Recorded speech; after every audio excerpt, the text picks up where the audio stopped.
overdose awareness event. It's technically number 7, but we didn't have it last year because of COVID, so we're still going to count this year. So I want to start off our speakers. Zach Fulkerson, who Dusty Rhodes put into rehab many years ago, 3 years ago, and he's doing wonderful.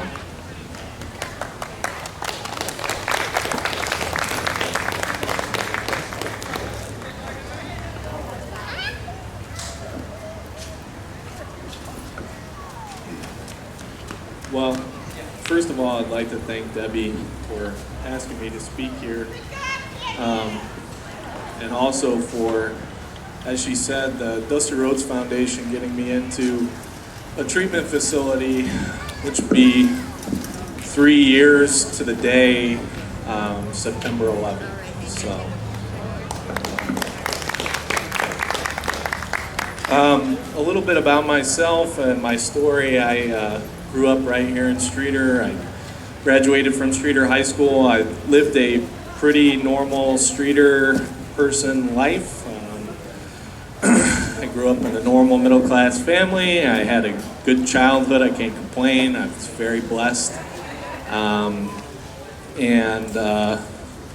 went to college. I graduated in 2014 from Illinois State University. It was probably right about that time that my life started to trail off out of control, but I wouldn't realize it for many more years.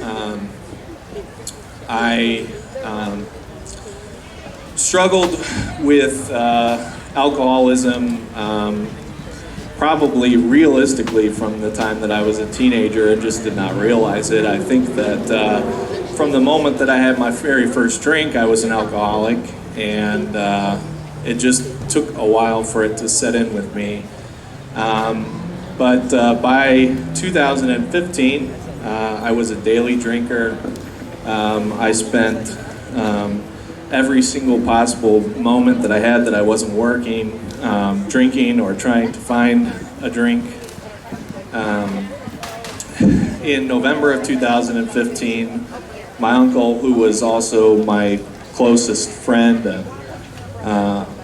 who was also suffering from alcoholism, committed suicide, which kind of flipped the switch for me and sent me over the edge, and it was all downhill from there. It started with racing home at night after work to try to slam enough beers and hide them in the bottom of the garbage can so that my girlfriend wouldn't find them and know what I was up to hiding bottles from myself in my own house, to drinking at work. And it was the first thing that I did every single day when I woke up in the morning.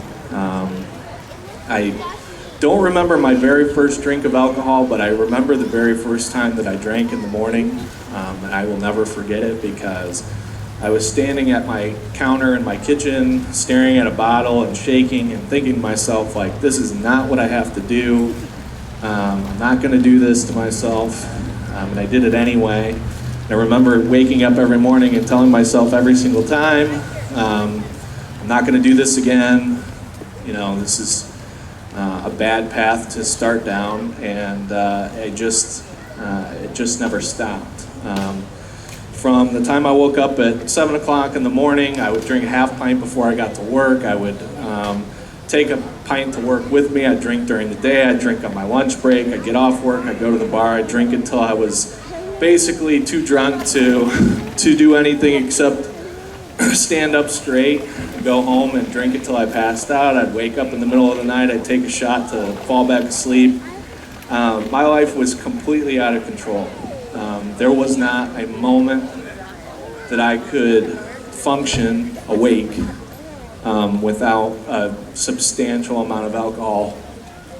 By August of 2018, I was drinking somewhere around 1.5 gallons or 2 gallons of whiskey every day, and blacking out, losing days at a time. I lost my job, which was probably the most important thing to me in the entire world at the time. I worked for the Illinois governor's office, and made good money, had a house, had a $40,000 car, girlfriend who was with me 24/7, and in a matter of 2 or 3 blackouts, I had nothing.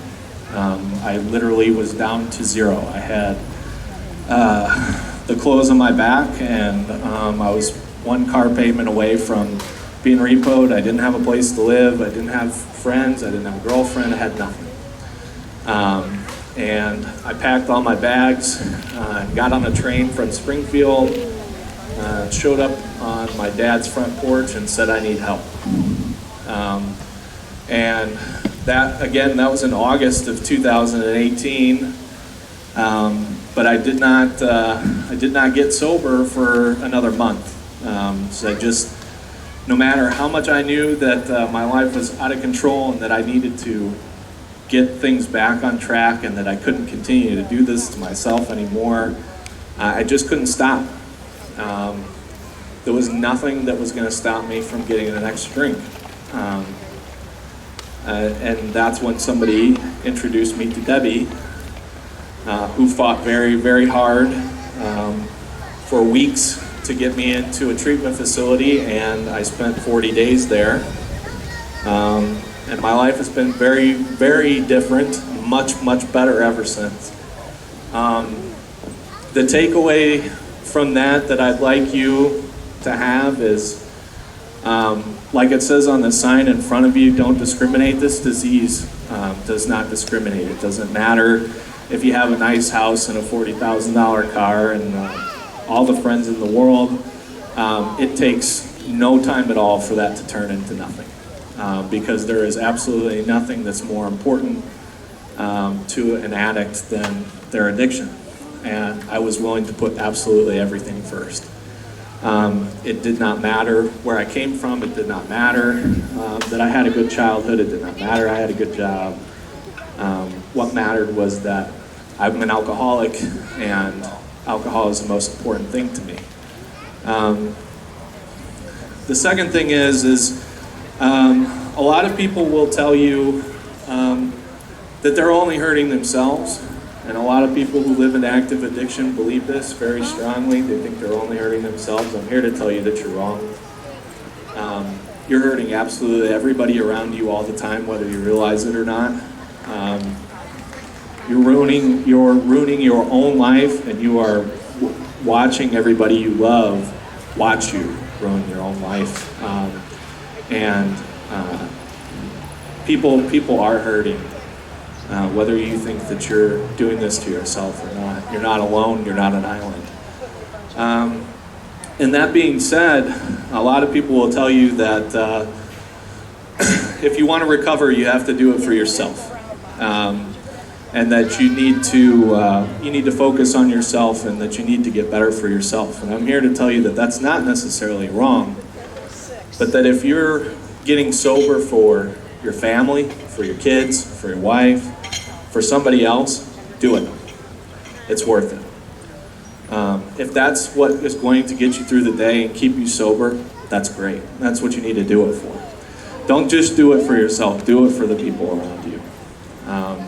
Because it's a lot bigger deal than you might realize. So I think that's all I've got. Thanks for listening to me. Thanks, Debbie, again.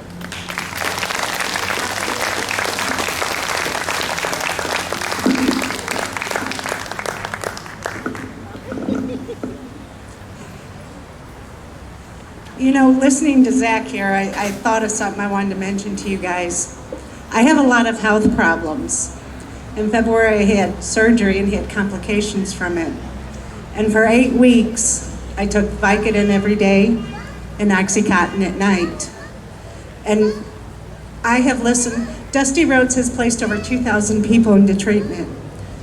And I've listened to so many stories how people were injured and started taking pain pills prescribed by their doctor and become addicted. I knew that, but I still had to take these pills because the pain was unbearable.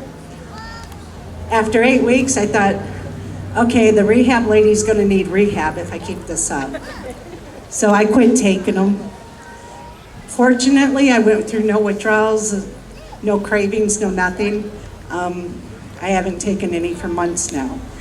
But I wanted to tell you, it can happen to anybody. You just don't know.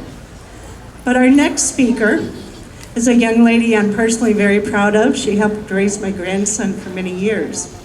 Bree Burkett.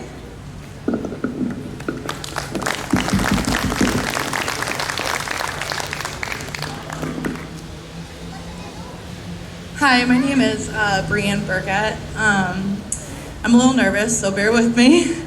But I grew up here in Streator, and about when I was 15 years old, I struggled with drug addiction at a very young age. It started off with, cocaine, drinking, partying all the time.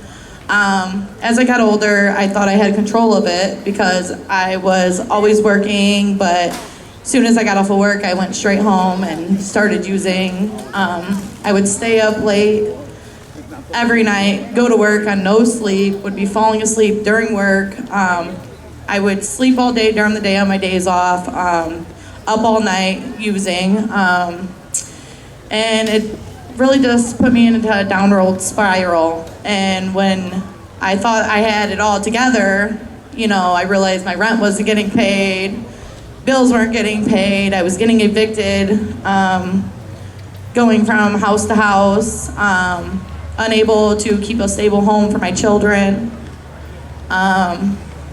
And after years of doing that, I ended up trying something a little more intense, and that's when I got addicted to methamphetamines.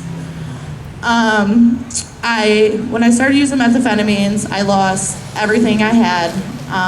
All of my friends, my family, my son moved in with my mother. I was living in hotels, friends' houses, paying people drugs to stay at their houses. And it started off with, snorting and smoking, and then I became a full-blown IV addict. For about a year, I was using that way. I had nothing at all, like nothing. People think that you do it to make you feel better, and it really doesn't make you feel better at all. It actually increases your depression, and I'm sorry, it's hard to talk about it, but it actually increases your depression, your anxiety, your loneliness, and I'm sorry.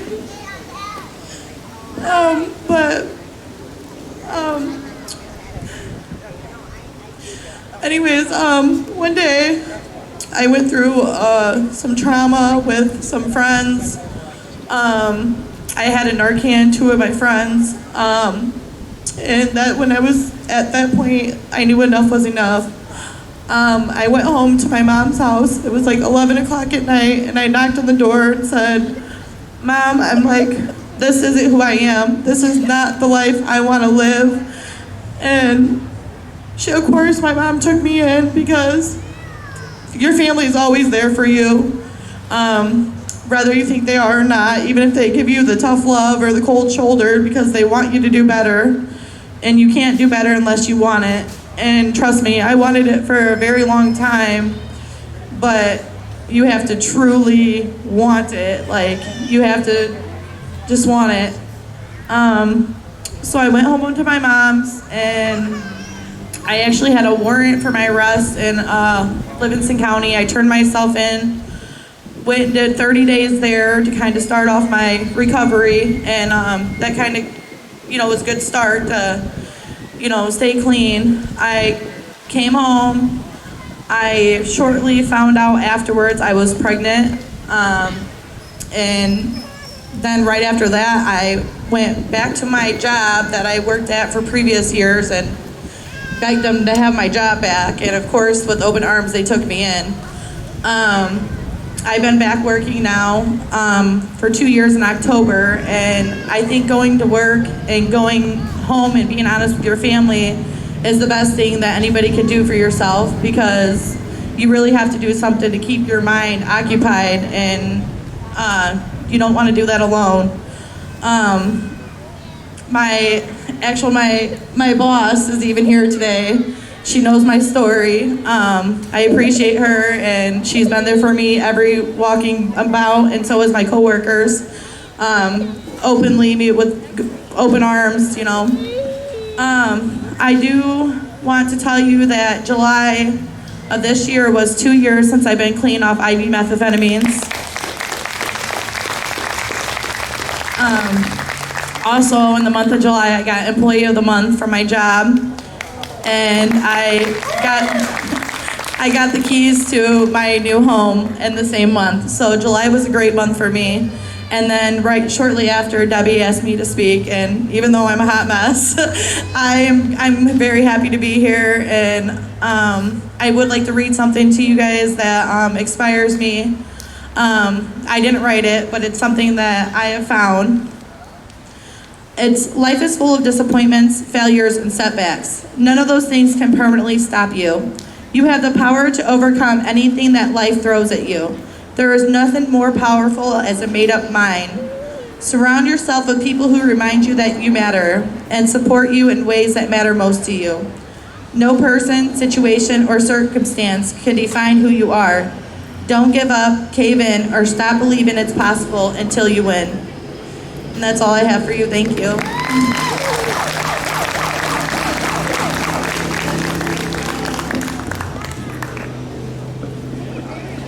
I'm so proud of that girl. If anybody needs a good employee, she works probably 60 to 80 hours a week. She works her butt off. Yes, you do. Maybe we'll get you a pay raise. Okay, next, my grandson Julian, Portuguese Hallam, would like to read a poem about his father.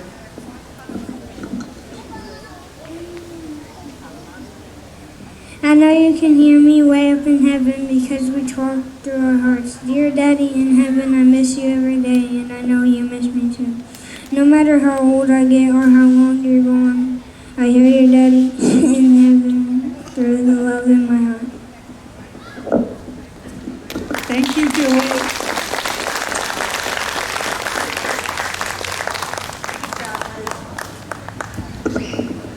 For a shy, bashful little boy, that was pretty good. Okay, the next boy is not so shy or bashful. And I love him to pieces. And I am so, so proud of him for getting back on track. Tyler, Countryman.